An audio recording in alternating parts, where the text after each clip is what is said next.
Muito bem-vindos, programadores e programadoras, à parte 2 do nosso curso de desenvolvimento do jogo da velha. Vamos programar mais um pouco e hoje nós faremos, dando continuidade ao que nós fizemos na aula passada. Se você chegou aqui e não viu a aula passada, o link para a aula passada vai estar na descrição do vídeo aqui abaixo. Corre lá e assiste a ele primeiro, ok?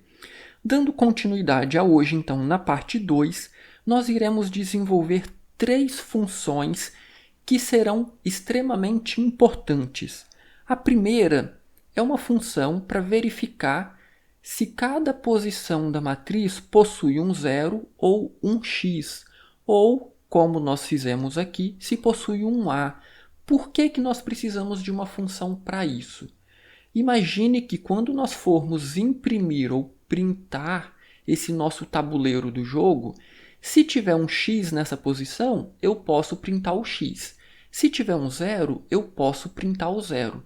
Mas se tiver um A, significa que essa posição ainda está vazia, que nenhum jogador utilizou essa posição ainda. Então, eu não vou printar nenhum caractere desse tipo, eu vou printar apenas um espaço. Então, fica mais fácil se nós fizermos uma função para verificar isso. Então, como de costume na linguagem C, vamos retornar um valor inteiro que vai representar verdadeiro ou falso. E eu vou chamar essa função de é válido. E aí o que eu vou receber? Eu vou receber um caractere, esse caractere vai vir da nossa matriz e ela é bem simples. Se esse caractere que eu receber aqui for o x, ou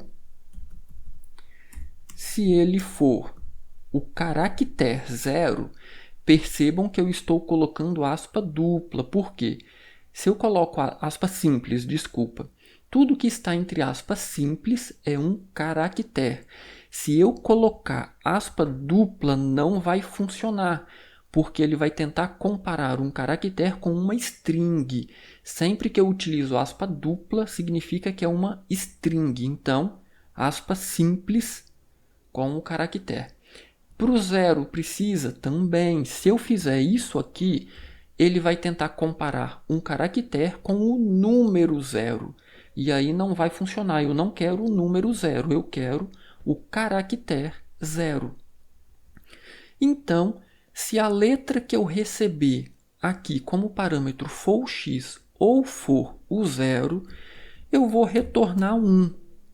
Então, significa que ele é válido. Se não, eu vou retornar um 0. Significa que não, ele não é válido. Ou seja, a posição de onde eu peguei esse caractere não foi jogada, não foi utilizada ainda, ok? Talvez a hora que nós utilizarmos essa função, fica mais claro por que nós precisamos dela. Ok, esta é a primeira. Com esta primeira função implementada, vamos agora para a nossa segunda função, também extremamente importante. Percebam que o tabuleiro do nosso jogo é uma matriz. Como então que nós iremos ler a posição que o usuário deseja jogar? Nós precisaremos ler 2 índices, o índice de linha e o índice de coluna. E nós precisaremos verificar se esses índices são válidos. A nossa matriz é 3 por 3, ou seja, eu só possuo as linhas 0, 1 e 2. Consequentemente, eu também possuo apenas as colunas 0, 1 e 2. Qualquer número diferente destes que o usuário jogar não são válidos. Então, antes de utilizar uma coordenada que o usuário escolheu, eu preciso verificar se ela é válida ou não. Então, novamente, eu vou ter um retorno inteiro indicando se a coordenada é válida ou não. E eu vou chamar esta função de coordenada é válida. Percebam que, como eu vou ter um retorno do tipo verdadeiro ou falso, eu gosto de colocar o nome da função como se fosse uma pergunta. Coordenada é válida? E aí eu vou receber aqui um x e um y, que serão números inteiros, indicando então as coordenadas que o usuário escolheu. E aqui o teste também é bem simples. Imagine que o x representa a nossa linha. O x precisa obrigatoriamente ser maior ou igual a zero e x tem que ser menor que 3. Por quê? Relembrando, a nossa matriz é 3 por 3. Eu tenho 3 linhas e 3 colunas. Então, eu só tenho a linha 0, a linha 1 e a linha 2. Se o meu x for negativo ou maior ou igual a 3, significa que é inválido. Eu não posso utilizar essa coordenada. Ok, constatei que o x é válido. Agora eu vou verificar o y. Poderia fazer aqui? Poderia. Só que vai ficar uma linha bem comprida, então eu vou dividir em dois ifs. Mas não tem nenhum problema fazer aqui na frente utilizando o operador e. Então vamos lá, se o x é válido, o y também tem que ser maior ou igual a zero e o y tem que ser menor que 3.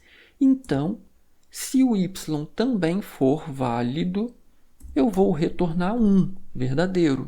Agora, se em algum momento um desses ifs for falso, esse return não vai ser executado. Então, se ele chegar aqui no final, eu vou retornar 0, que indica falso.